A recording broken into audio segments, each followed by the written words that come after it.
मुझे गुस्सा बहुत जल्दी आता था क्लाइंटों के ऊपर। कोई क्लाइंट 1 मिनट लेट आ गया तो उसको डांट देता था बहुत बुरी तरह से। परिवार के ऊपर भी गुस्सा आता था। अब वो काफ़ी ठीक हुआ है, मेरा काफ़ी विकास हुआ है। हमें लगता है कि योग से मानसिक, बौद्धिक और शारीरिक तीनों ही फायदे एक साथ हो जाते हैं, इसीलिए किसी भी और उपाय से बेहतर है। यहाँ बहुत ही अच्छा महसूस कर रहा हूँ कि भारतीय दर्शन में हमारे ऋषियों ने जो योग लिखा था तो पहले पढ़ा तो था किताबों में, लेकिन यहाँ प्रैक्टिकल करके आभास किया है।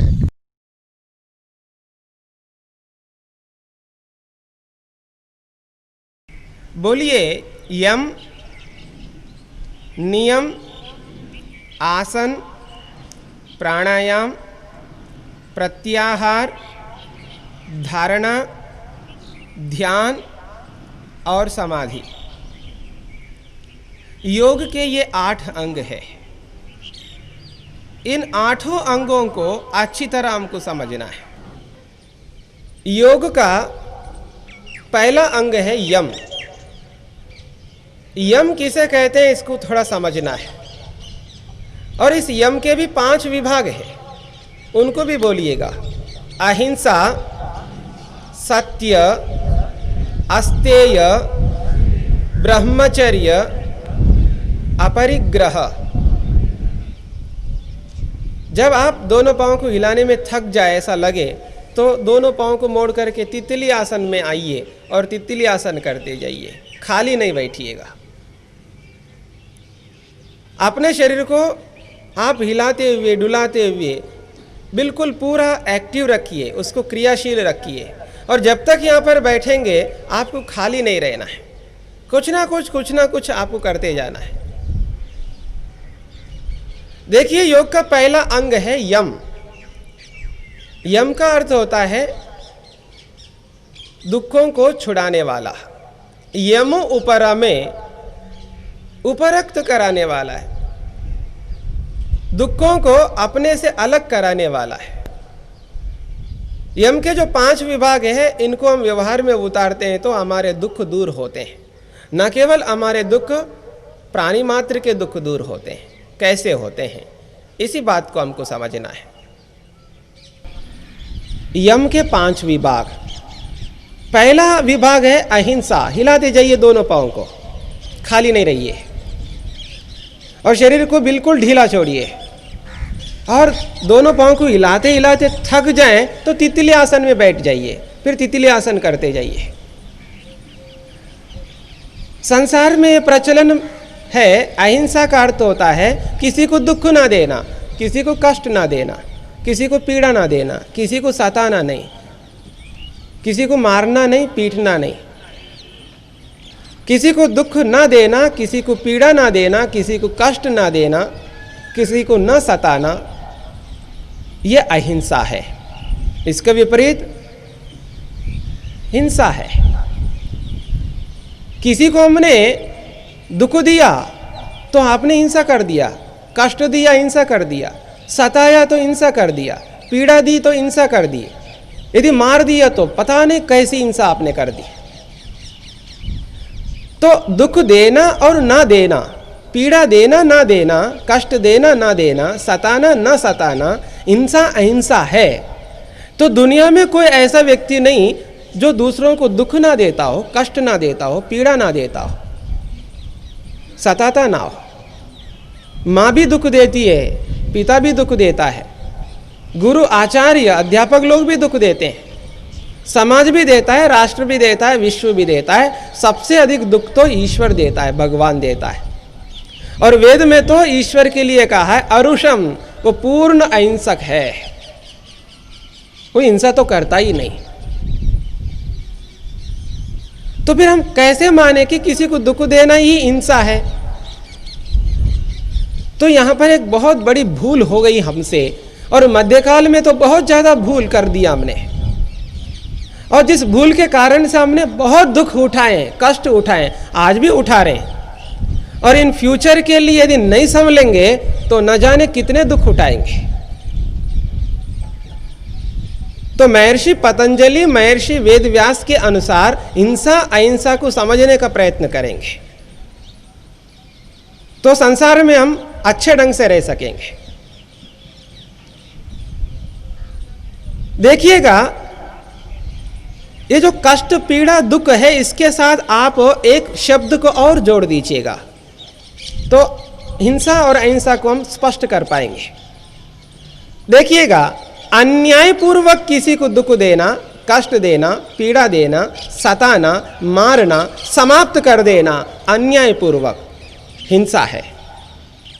और न्यायपूर्वक किसी को दुख देना, कष्ट देना, पीड़ा देना, सताना, मार देना, कुछ भी कर देना, क्योंकि न्याय जुड़ा हुआ है, वो अहिंसा है। किसी को न्यायपूर्वक थोड़ा भी कष्ट दो और बहुत ज़्यादा कष्ट दो, न्यायपूर्वक दो, वो अहिंसा है। यही काम माता करती है, पिता करता है, गुरु आचार्य करते हैं, समाज करते हैं, न्यायाधीश करता है, ईश्वर करता है, तो वो अहिंसा है। यदि इसके हटा करके, न्याय को हटा करके अन्याय को जोड़ दीजिएगा तो सभी के सभी लोग हिंसक बन जाएंगे। ईश्वर तो कभी हिंसक नहीं बनता, वो अन्याय कभी नहीं करता। ईश्वर को छोड़ करके कोई भी अन्याय कर सकता है, अल्प सामर्थ्य, अल्प शक्ति, अल्प ज्ञान के कारण से। तो अपने साथ जोड़ करके आप देखें, यदि हम अन्यायपूर्वक किसी को इस तरह दुख कष्ट देते हैं तो हम हिंसक कहलाएंगे, और न्यायपूर्वक देते हैं, हमारे अधिकार में है किसी को दंड देना, पनिशमेंट करना, तो हम अहिंसक हैं। तो हिंसा और अहिंसा, न्याय और अन्याय के साथ जोड़ करके देखें तो निश्चित रूप से हम लाभ उठाएंगे। और मध्यकाल में यदि इस न्याय को सामने रख करके देखते होते, न जाने कितने हमने कष्ट उठाए, वो नहीं उठाते। कितनी पीड़ाएं उठाई हमने, पता नहीं क्या क्या हमारे ऊपर किया गया है संसार में, सभी लोग जानते हैं, उससे हम बच जाते हैं। और आज भी ऐसा हो रहा है, इसको बचाना होगा। इसी को अहिंसा कहते हैं और हिंसा कहते हैं। बोलिए, अहिंसा, सत्य, अस्तेय, ब्रह्मचर्य, अपरिग्रह। यम का अर्थ मैंने आपके सामने रखा, दुखों से छुड़ाने वाला। अहिंसा की परिभाषा मैंने आपके सामने रखी।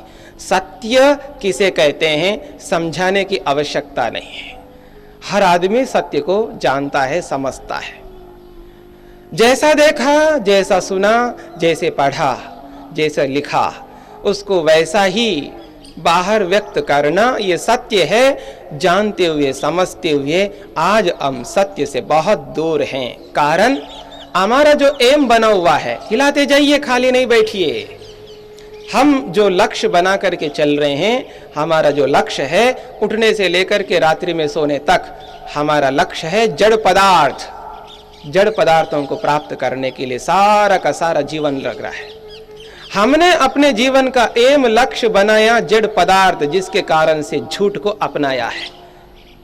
बस यही कमी है हमारे में। यदि हमने चेतन को अपना लक्ष्य एम बनाया होता तो हम कभी भी झूठ को सामने नहीं लाते। ये जड़ पदार्थों को लक्ष्य बना करके चलने के कारण अधिक से अधिक जड़ पदार्थों को इकट्ठा करने की लालसा से हमने झूठ को अपनाया। उसको छोड़ने में हमें बहुत कष्ट हो रहा है। दोनों पांवों को मोड़िए, तितली आसन की स्थिति में आ जाइए। दोनों हाथों को बांध लीजिएगा आगे दोनों पंजों से, और दोनों घुटनों को ऊपर नीचे ऐसा करते जाइए जैसे तितली। तितली आसन, ऊपर नीचे आसन लगाने का सामर्थ्य उत्पन्न करना है। इसलिए मैं आप सबसे निवेदन करता हूं, सत्य को अपनाना हो तो चेतन को, परमपिता परमात्मा को अपने समक्ष रखें, तो निश्चित रूप से हमें झूठ बोलने की आवश्यकता नहीं पड़ेगी, क्योंकि प्रभु मिलता है सत्य से। सत्येन लभ्य, सत्य से ही मिलता है। आज हम प्रभु से आनंद पाने के लिए, प्रभु के आनंद को पीने के लिए अमृत के रूप में हम चाहते तो हैं, लेकिन प्रभु का आनंद हमको मिल इसलिए रहा, इसलिए नहीं मिल रहा है क्योंकि सत्येन लभ्य, सत्य से ही आनंद मिलता है। ऊपर नीचे करते जाइए। हर ईश्वर भक्त ईश्वर को पाना चाहता है, लेकिन झूठ से पाना चाहता है। इसलिए समझने का प्रयत्न कीजिएगा कि वास्तव में यदि हम अमृत का पान करना चाहते हैं तो सत्य को सामने रखना होगा। शरीर को बिल्कुल ढीला छोड़िए, दोनों पांव को खोलिए, हिलाते जाइए, दोनों हाथों को उल्टा रख लीजिए। मैं कह रहा था है अहिंसा, सत्य, अस्तेय। अस्तेय का अर्थ होता है चोरी ना करना। स्वामी की आज्ञा के बिना किसी भी वस्तु को, किसी भी विचार को चुरा लेना, मन से चुरा लेना, वाणी से चुरा लेना, शरीर से चुरा लेना, चोरी कहलाती है। मैं ये नहीं कहना चाहता कि आप दूसरों के घर में घुस करके कोई चीज़ उठा करके ले आते हैं, लेकिन अपने ही घर के अंदर चोरियां करते रहते हैं। पति की, पत्नी की, बच्चों की, भाई की, बहन की, देवर की, देवरान की, जेठ की, जेठानी की, कुछ ना कुछ, कोई ना कोई वस्तु ले लेते हैं। भले ही आप वहाँ दोबारा रखते हैं, जब आप बिना पूछे ले लेते हैं तब उनको जरूरत पड़ती है तो वो ढूंढते रहते हैं, मेरे चप्पल, मेरे चप्पल, मेरे चप्पल कहाँ है, कौन लिया, किसने लिया। समय कितना बर्बाद होता है। मेरी साड़ी, मेरे कपड़े, मेरी ये चीज, मेरी थाली, मेरी वो चीज किसने लिया, कहाँ गई, बताओ कौन लिया। आदमी बेचैन होता है, उतावला होता है, धैर्यहीन हो जाता है, असहनशील हो जाता है। बहुत सारे और दोष उत्पन्न होते हैं एक व्यक्ति की गलती के कारण से, और बिना मालिक की आज्ञा के आप ले रहे हैं, क्योंकि मालिक वही है। भले ही आपने खरीद करके लाके दिया अपने बेटे को, लेकिन अब तो वो मालिक है। बिना पूछे किसी भी व्यक्ति के कोई भी चीज, कोई भी विचार न उठाएं। अब यदि ऐसा नहीं करेंगे तो व्यवहार नहीं होगा। दोनों पांव को मोड़िए और तितली आसन कीजिए। अहिंसा, सत्य, अस्तेय, ब्रह्मचर्य, अपरिग्रह। देखिए 4 के बारे में विचार किया है। अपरिग्रह को समझना, परिग्रह और अपरिग्रह। परिग्रह का अर्थ होता है इकट्ठा करना। हिलाते जाइए, खाली ना बैठिएगा। जब आप थक जाएं तो तितली आसन पर आ जाइए। परिग्रह यानी इकट्ठा करते जाओ, कपड़ों को इकट्ठा करते जाओ, पहनते जाओ, पहनते जाओ। जितनी मर्जी उतने कपड़े, बहुत हो गए कपड़े। मकान भी बहुत होते जा रहे, पता नहीं कितने साधनों को इकट्ठे करते जाते हैं। लेकिन योग क्या कहता है? अनावश्यक वस्तुओं, अनावश्यक विचारों को मन से बहुत इकट्ठा करता व्यक्ति, ऐसे ही अनावश्यक वस्तुओं और विचारों को वाणी से भी इकट्ठा करता रहता है, बोल बोल करके, और शरीर से तो करता ही रहता है। इसको कहते हैं परिग्रह। और इसके उल्टा अनावश्यक वस्तुओं, विचारों को न तो मन से, न वाणी से, न शरीर से इकट्ठा करना, तो अपरिग्रह हो जाएगा। जब किसी के बारे में सुनते हैं तो अच्छा, इसके पास इतनी साड़ियां हैं, अचंभा होता है। लेकिन मेरे पास कितनी साड़ियां हैं, उससे अचंभा नहीं होता। क्यों? हिलाते जाइए। मैं कह रहा था अपरिग्रह, इकट्ठा मत करो, संग्रह मत करो। देखिएगा, हम जड़ पदार्थों को संग्रह करने के लालच से पाप बहुत ज्यादा करते जाते हैं। जो जितना अधिक पदार्थों को इकट्ठा करता है, संग्रह करता है, वो उतना अधिक दुनिया में हिंसक बनता है। याद रखिए, जितने कम साधन उतने ही अधिक अहिंसक। मैं एक मोटा उदाहरण देता हूं।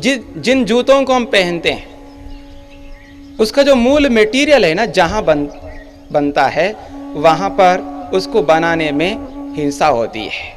वहां से फैक्ट्री तक पहुंचाने में भी हिंसा होती है। वहां से बड़े डीलर तक आने में भी हिंसा होती है। वहां से छोटे छोटे डीलरों तक, वहां से दुकान में, दुकान से घर में, फिर पहनने में एक बहुत लंबी श्रृंखला होती है। मैं ये नहीं कहना चाहता हूं आप जूता ना पहनिए। और आदमी आज क्या करता है? जैसे कपड़े वैसे जूते, जैसे जूते वैसे कुंडल, वैसे कुंडल वैसे बाल, जैसे बाल वैसे ऊँट। पता नहीं क्या क्या बना दिया आदमी ने।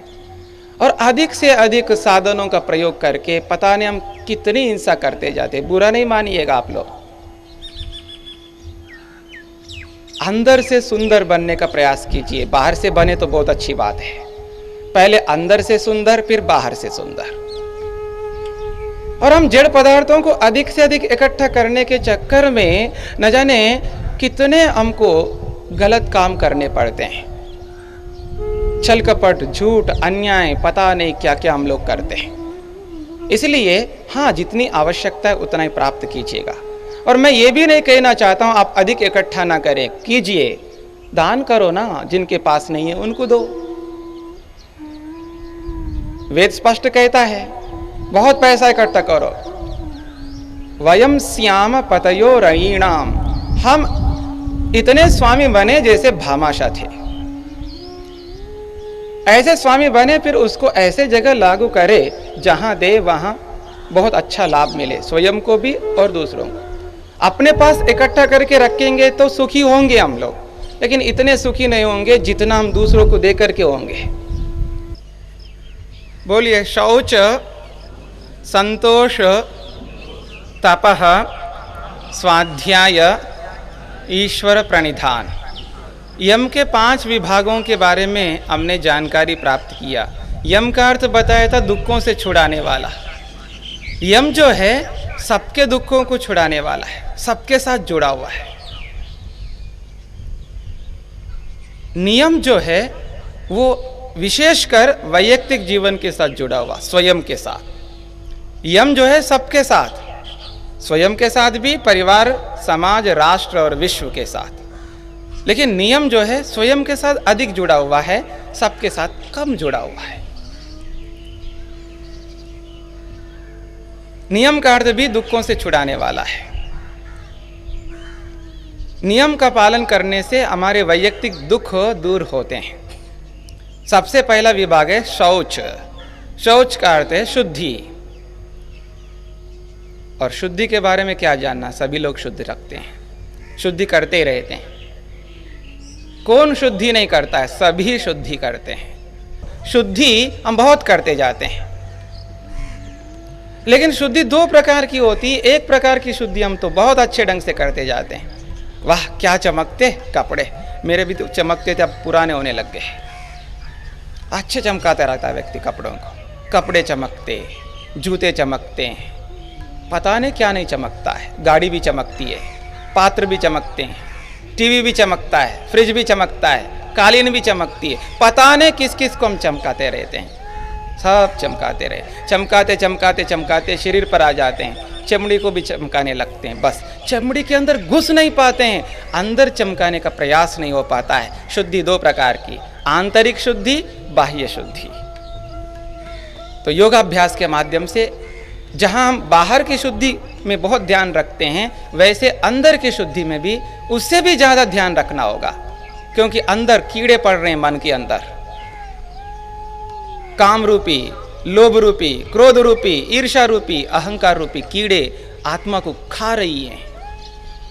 अंदर से संतप्त हैं, भयभीत हैं, असंतुष्ट हैं, परतंत्रता में जी रहे हैं, प्रभु के आनंद से वंचित हैं। तो अंदर की शुद्धि करें, आत्म शुद्धि कीजिए, बुद्धि की शुद्धि कीजिएगा, मन की शुद्धि कीजिएगा, इंद्रियों की शुद्धि कीजिएगा। तो शुद्धि दो प्रकार। आदमी ऊपर से इतना अच्छा दिखाता है, तितली आसन कीजिए, देखिए खाली नहीं रहिएगा। अपने आप को इतना अच्छा दिखाता है, इतना अच्छा दिखाता है, ऐसा लगता है कि मेरे जैसा अच्छा दुनिया में कोई हो ही नहीं सकता। वो अपने आप को ऐसे ही प्रस्तुत करता है। बहुत अच्छी बात है।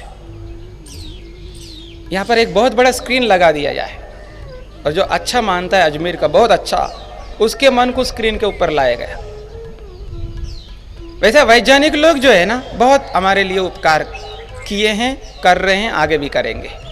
कई बार मैं सोचा करता हूँ, कोई एक ऐसे साइंटिस्ट मेरे मन को किसी यंत्र में फिट करने का ऐसा प्रयास करे और मेरे मन को स्क्रीन के ऊपर लाया जाए, पता चल जाएगा मैं कितना अच्छा हूँ या कितना खोटा हूँ, पता चल जाता है व्यक्ति को। तो इसलिए योग के माध्यम से, शौच के माध्यम से हम जहाँ बाहर की शुद्धि करते रहते हैं, वह अंदर की शुद्धि भी करते जाएंगे। तो इतना निर्मल पवित्र शुद्ध मन हो जाए तो आदमी जब अंदर से स्वस्थ होता है तो बाहर से भी स्वस्थ होगा, शरीर से भी स्वस्थ होगा, फिर कोई रोग नहीं होंगे। और मैं आपके सामने कह रहा था कि जो स्मृति नहीं रहती है, धैर्य नहीं रहता है, जो गिना है आपके सामने, उसके पीछे कारण है उनकी जो ग्रंथियां हैं नर्वस सिस्टम में, वो लुंठित हो जाती हैं हताशा के कारण, निराशा के कारण। हिप्पोकैम्पस नामक जो ग्रंथि है स्मृति की, वो लुंठित हो जाती है हताशा, निराशा से, तनाव से, दबाव से, अवसाद से। और भी जो ग्रंथियां हैं क्रोध की, लोभ की, ईर्ष्या की, अहंकार की, वो सब उद्विग्न हो जाते हैं, अपना पूरा प्रयास करते हैं कि इसको बढ़ा दो, क्योंकि हताशा ने, निराशा ने, अवसाद ने, पता ने किस किस ने उनको उभार लिया। तो उनको दबाना पड़ेगा, उनको उभरने नहीं देना है, उनको दूसरे विषयों में लगाना है। तो केवल योग है, योगाभ्यास है, जिसके माध्यम से हम उनको दबा सकते हैं। ज्ञान रूपी अग्नि से प्रभु के साधन, प्रभु को साधन बना करके, प्रभु की भक्ति से, प्रभु के आनंद से, यथार्थता से हम उनको दबा सकते, या किसी न्यूरोलॉजिस्ट के पास जाकर के, किसी न्यूरोसर्जन के पास जाकर के, या और कोई ऐसा आदमी आ जाए तो जो क्रोध की ग्रंथि को दबाने के लिए प्रयास करे वो, और दबा भी दे, तो बाकी पता नहीं कितनी ग्रंथियां दब जाएंगे, आदमी नहीं रहेगा, आदमी शैतान बन जाएगा। याद रखिएगा, किसी दवाई से, किसी ऑपरेशन से, किसी और माध्यमों से हम किसी को दबाने का प्रयास ना करें। यदि दबाना हो तो ज्ञानपूर्वक, योगपूर्वक, बुद्धिपूर्वक, समझ करके, अपने आप। इतना सामर्थ्य आत्मा में है। नियम का दूसरा विभाग है संतोष। संतोष को सब लोग समझते हैं। संतोष, संतोष रखो। कहाँ रख पाते हम संतोष? नहीं रख पाते। हाय हाय हाय हाय हाय करने लगता आदमी। ये नहीं मिला, वो नहीं मिला, उसने ये कर दिया, उसने ये कर दिया, भगवान तूने मेरे पर क्या कर दिया, तूने मेरे को ये नहीं दिया, वो नहीं दिया। उठते ही आदमी जितनी गालियां निकालता है भगवान के लिए, जितना कोसता है भगवान को, उतना दुनिया में किसी और को कोसेगा नहीं। ये भगवान तूने इतनी अच्छी बुद्धि दी है इस आदमी को, उस आदमी ने उस बुद्धि का सदुपयोग नहीं कर पाया, समझ नहीं पाया संतोष किसे कहते हैं। समझने का प्रयत्न करेंगे। तप का अर्थ होता है सहन करना। किसको सहन करना? दुख को, कष्ट को, पीड़ा को, बाधा को, समस्या को सहन करना है। सहन करने को तप कहते हैं। कहाँ सहन करना है? अपने प्रयोजन को पूरा करने के लिए जो भी समस्या आती, घटना घटती है, जो भी कष्ट होता है, पीड़ा होती है, दुख दर्द होता है, उसको सहन करना। हानि, लाभ, मान अपमान, सर्दी गर्मी, भूख प्यास, इन सब को सहन करने को तप कहते हैं। और तपस्या कौन नहीं करता? प्रत्येक व्यक्ति तपस्या करता है। तितली आसन की स्थिति में आ जाइए। देखिए, ये तितली आसन आपको आसन लगाने में सहयोग प्रदान करेगा, समर्थ कर देगा। दोनों घुटनों को धरती पर टिकाने में सहायक बनेगा। दोनों घुटने धरती पर टिकते नहीं हैं, इसलिए तितली आसन को कर करके आप दोनों घुटनों को धरती पर टिका सकते हैं। डिंब ग्रंथियों को मजबूत कर सकते हैं, पुरुष ग्रंथियों को मजबूत कर सकते हैं। मूत्र संबंधी रोगों के लिए लाभकारी, डायबिटीज वालों के लिए लाभकारी, बुढ़ापे में प्रोस्टेट ग्लैंड के कारण से समस्या आती है, उनके लिए भी लाभकारी है। बहुत सारे रोगों को दूर करने के लिए तितली आसन बहुत उपयोगी है। करते जाइए। जहां पर तप करना चाहिए वहां पर तप नहीं हो पा रहा है, जहां पर तप नहीं करना चाहिए वहां पर तप बहुत हो रहा है। थोड़ा इसको परिवर्तन कर लेना है हमें। मनुष्य तुच्छ पदार्थ को सामने रख करके बड़े से बड़े लक्ष्य को, मुक्ति को, मोक्ष को, प्रभु के दर्शन को, आत्मदर्शन को त्याग कर देता है, छोटे से जड़ पदार्थ को सामने रख करके।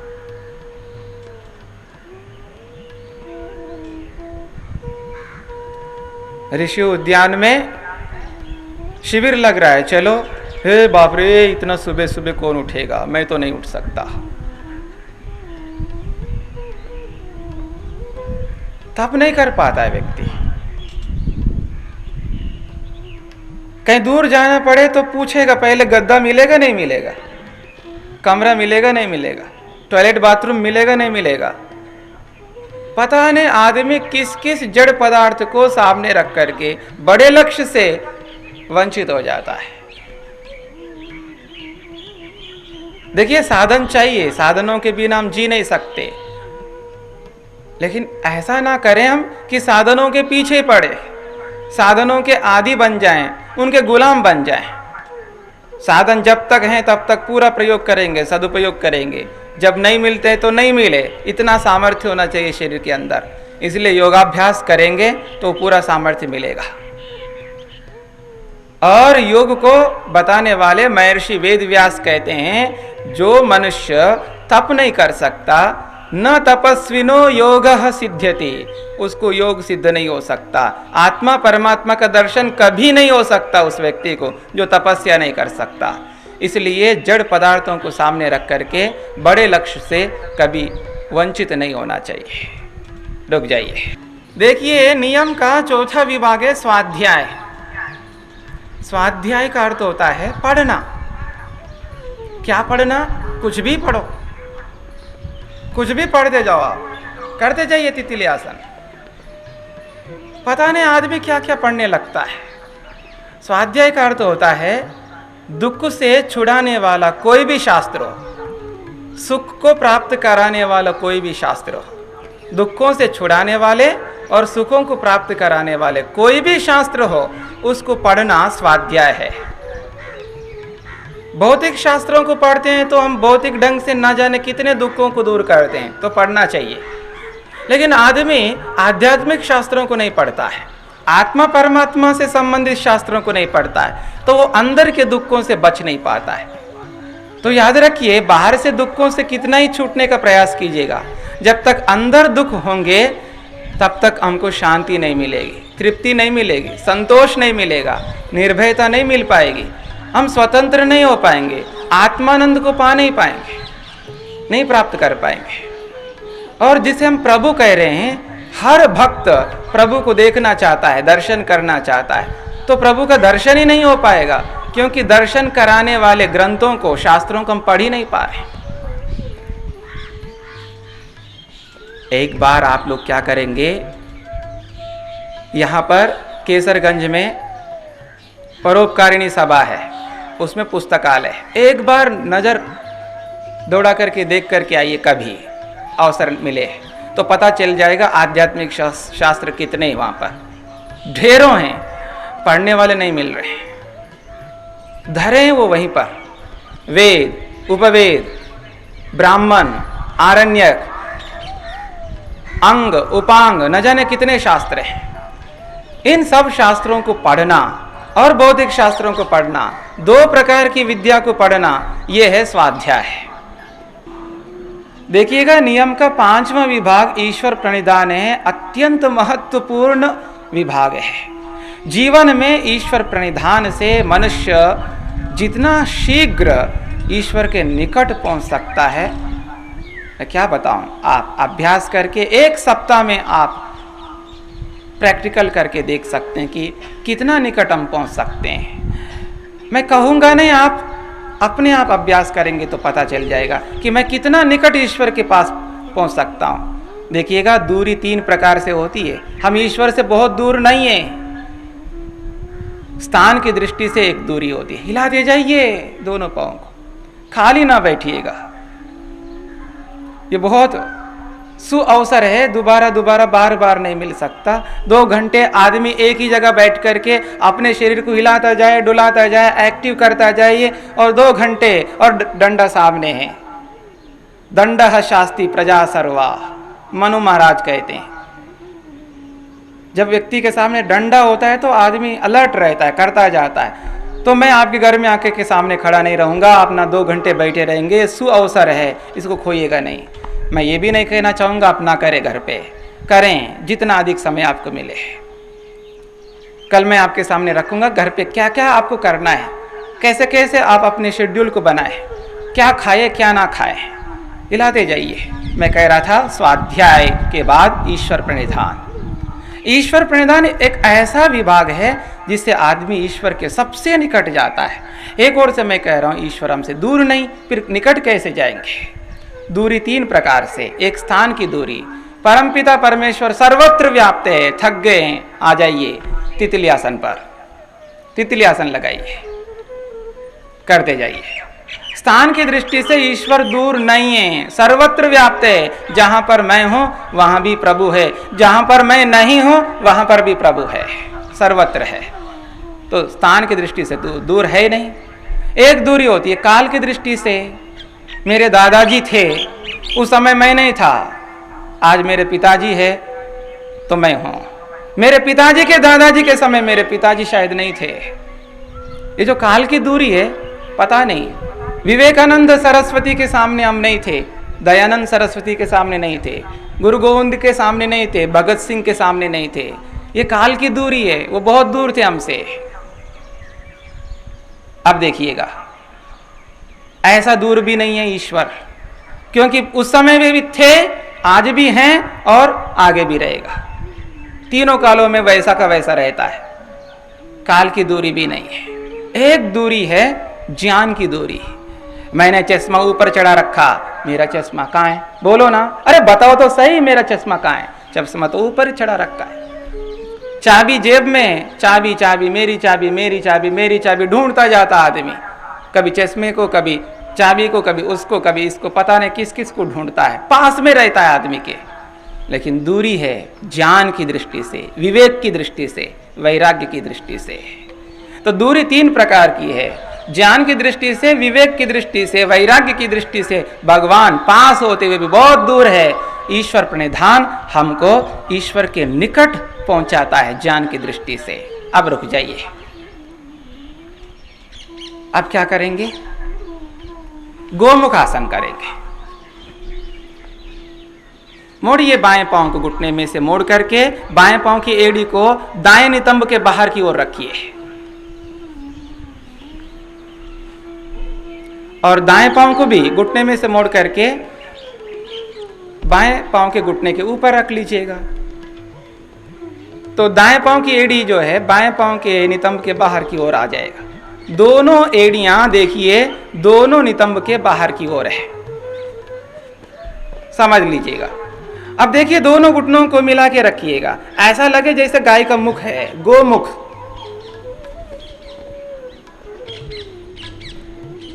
देखिए परेशान होने की बात नहीं है, एक घुटने को नीचे रखिए, एक घुटने को ऊपर रख लीजिएगा।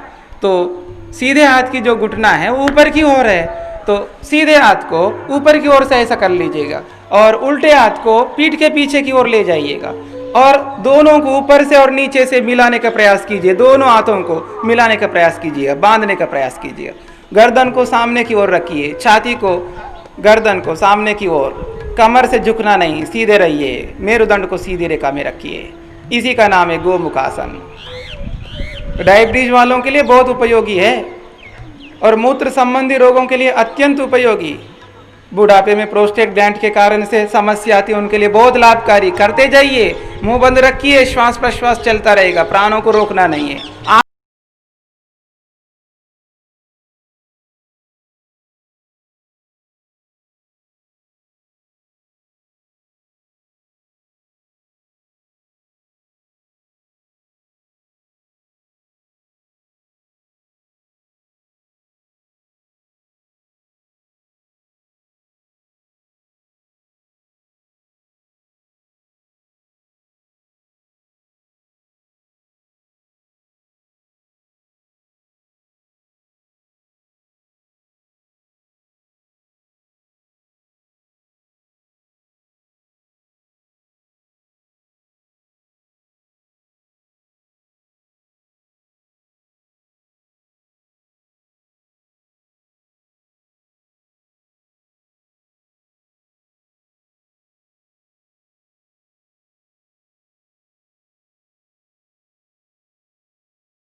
ऐसा बोलते ही तो आपका ही है, ऐसा बोलता है वो आदमी ऊपर ऊपर से, अंदर तो पूरा चिपका के रखता है, पूरा अटैचमेंट रहता है उसका। तो ईश्वर के सामने ऐसी भूल नहीं करना।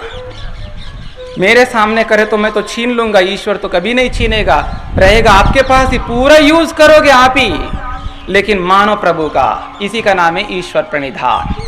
सब कुछ ईश्वर को मानो, लेकिन प्रयोग पूरा करो अपने पास। किराएदार होता है ना, उसी की तरह काम कीजिएगा। तितली आसन पर आ जाइए।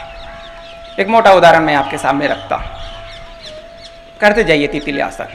एक किराएदार है, आप में से भी हो सकते हैं कोई किराएदार, नहीं हो तो कई बार आपको परीक्षण करने के लिए, ईश्वर प्रणिधान को समझने के लिए अपने मकान को छोड़ करके दूसरे के मकान में किराए पर रहना और अपने मकान में दूसरे को किराए पर, लेकिन नहीं तो अदल बदल कर लेना एक दूसरे में, फिर किराए करके देखना। देखिए किराएदार कितना अच्छा यूज करता है, मालिक इतना अच्छा यूज नहीं करता है उसका, उतना अच्छा वो प्रयोग करता है। जब वो कोई कील ठोकता है ना दीवार पर, वो दीवार पर नहीं ठोकता है, मालिक के हृदय में ठोकता है। कितना अच्छा प्रयोग करता है।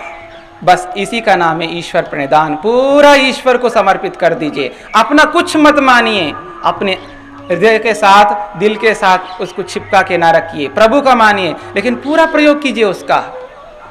इसी का नाम ईश्वर प्रणिधान है। याद रखिए, एक बार ऐसा आप समर्पित करके देखें तो इतने पहुंचेंगे, वैराग्य, विवेक सब कुछ मिल जाएंगे, दर्शन हो जाएगा। दुनिया में आदमी को जल्दी से जल्दी दर्शन कराने वाला यदि कोई उपाय है, इससे बढ़कर दुनिया में कोई उपाय नहीं है, ईश्वर प्रणिधान है। कई बार माताएं बहनें जो है शर्म करती है, पता नहीं कौन क्या समझेगा। देखिए शर्म ना कीजिएगा। यदि आदमी भगवान के सामने शर्म करने लग जाए ना, तो मुक्ति में चला जाएगा, प्रभु का दर्शन हो जाएगा। और एक माँ बहन और आगे आ जाए तो धीरे धीरे सब आ जाएंगे।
जाग्रतो दूरमुदैति दैवम्